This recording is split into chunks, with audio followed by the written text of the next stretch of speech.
Morning students. बेटा today we are learn about a new topic flood. Lesson number था हमारा previous video के अंदर, आप लोगों ने अच्छे से देख लिया होगा। लेसन नंबर 11 नेचुरल डिजास्टर का। तो इसके अंदर कैसे करेंगे, हमारा थोड़ा सा पार्ट रह गया था कि measure for safety causes of earthquake आ जाए तो हमारे को किस तरह से सेफ्टी बरतनी चाहिए। तो whenever an earthquake strike we can take the following measures. जब कभी अर्थक्वेक आ जाए तो हमारे को क्या करना चाहिए। Move out to open areas through emergency exit doors. Exit door से हमारे को जल्दी से जल्दी बाहर की तरफ निकल जाना चाहिए। Avoid using lifts and elevators. हमारे को लिफ्ट वगैरह यूज़ नहीं करनी चाहिए, उनको अवॉइड करना चाहिए। अगला क्या, stay away from solid structure like lamp post and electric transformer.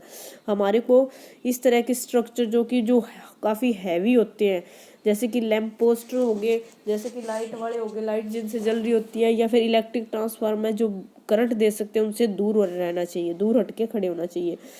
If struck indoor take shelter under a study table और डेस्क। अगर आप मतलब बंद रूम के अंदर हैं और अचानक से मतलब कोई झटका वगैरह आ रहा है या फिर अर्थक्वेक आ रहा है, जिसको भूकंप बोलते हैं, हिलती है ना धरती उसके अंदर, तो उस केस में क्या करना चाहिए, कोई सॉलिड सा टेबल होए उसके नीचे अपना स्पेस बना लेना चाहिए, वहाँ बैठ जाना चाहिए, ताकि इनकेस कहीं बिल्डिंग वगैरह गिरे तो कहीं ना कहीं आपको स्पेस मिल जाए और आप बच सके। नेक्स्ट आता है फ्लड के बारे में। फ्लड क्या होती है, बाढ़ आना। A flood occur when a river overflow its bank and submerges the nearby areas. जब भी बारिश आती है, फ्लड का कारण क्या होता है, जब रिवर ओवरफ्लो हो जाती है, बारिश की से पीछे से पानी तेज आ जाता है, और जिस वजह से क्या होता है, नदी के ऊपर से पानी बहना शुरू हो जाता है। उस केस में क्या होता है, वो नियर बाय जो नज़दीक के जितने एरिया है उनके अंदर वो पानी फैल जाता है। Floods cause a lot of damage to life property and crops. जो फ्लड आती है, बाढ़ आती है, उसके कारण क्या हो जाता है, बहुत बड़ी मात्रा के अंदर लोगों की लाइफ चली जाती है, कुछ डूब जाते हैं, मर जाते हैं बेचारे, या फिर उनकी प्रॉपर्टी चली जाती है, मतलब उनकी फसलें खराब हो जाती है, उनके मकान ढह जाते हैं, तो इस तरीके से लॉस होता है। When flood water recedes there may be an outbreak of disease such as malaria and cholera. यानी जब फ्लड वाटर आता है तो उसके अंदर बहुत सी डिजीज भी आती है उनके साथ, क्योंकि बहुत सी बीमारियां आती हैं, पानी साफ नहीं होता, बहुत मैला होता है, गंदा होता है, तो उस वजह से मलेरिया और हैजा जैसी बीमारियां भी आ जाती है। दीज डिजीज में स्प्रेड रैपिडली लीडिंग टू इपिडेमिक्स। यानी ये जो बीमारियां होती है बहुत जल्दी से फैलती है, इनका फैलाव एक महामारी के रूप में होता है। ठीक है, नेक्स्ट आता है काजेज ऑफ फ्लड। अगर फ्लड के कारण क्या होते हैं, there are several causes of flood. मतलब फ्लड के बहुत सारे कारण हैं। However the most common cause of flood is excessive and heavy rainfall. सबसे मेन कारण है वो ये है कि बहुत ज़्यादा मात्रा में बारिश होना। दूसरा क्या बताया गया है, दूसरे में सेकंड में हम करेंगे, due to extreme heat in summers excessive quantity of snow melt in increasing the level of water in river। यानी या फिर बहुत ज़्यादा गर्मी पड़ना पहाड़ों पर, और जिस वजह से क्या होता है कि बर्फ़ पिघलनी शुरू हो जाती है, और वो बर्फ़ पिघलने से वो सारा का सारा पानी नदियों में आ जाता है। This lead to overflowing and flooding of the rivers. जिस वजह से पानी क्या है, नहर के नदियों के ऊपर से निकलना शुरू हो जाता है और ओवरफ्लो हो जाता है, और जिस वजह से भी बाढ़ आ जाती है। समटाइम्स डैम में overflow because of heavy rains और get damaged and release extra water which में आल्सो कोज फ्लड्स। इसका क्या करना है, कई बार ऐसा होता है कि डैम भी ओवरफ्लो हो जाता है, क्योंकि उसके कारण बहुत ज़्यादा बारिश होती है, या फिर गेट डैमेज, किसी वजह से कोई वो डैमेज हो जाए या कोई प्रॉब्लम हो जाए, तो उस वजह से भी फ्लड आ सकती है, बाढ़ आ सकती है।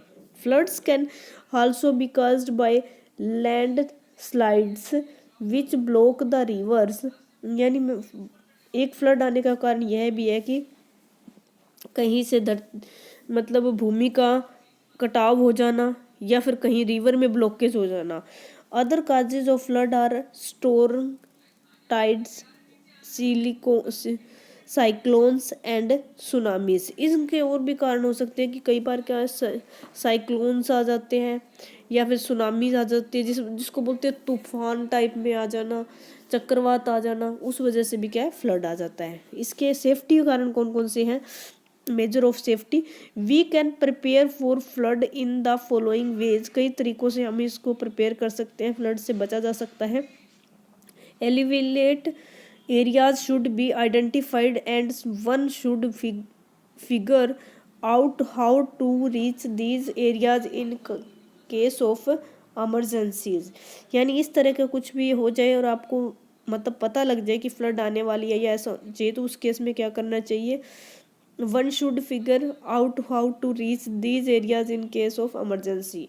इस तरीके से क्या होना चाहिए? इनके एरिया से दूर चला जाना चाहिए। इस इमरजेंसी के अंदर उन एरिया को छोड़ के कहीं और शिफ्ट हो जाना चाहिए, दूसरी जगह चल जाइए। In flood prone area an emergency kit containing stored ropes for laying things, a radio, a torch and a separate batteries, stock of fresh water and food should be kept handy। इस तरह के होने पर क्या होना चाहिए? वहाँ पे इमरजेंसी के लिए किट होनी चाहिए, स्ट्रॉन्ग रूप होनी चाहिए, तकड़ी रस्सी जिसको बोलते हैं, रेडियो होना चाहिए, टॉर्च होनी चाहिए, स्पेयर बैटरी होनी चाहिए, स्टॉक ऑफ फ्रेश वाटर का स्टॉक होना चाहिए आपके पास।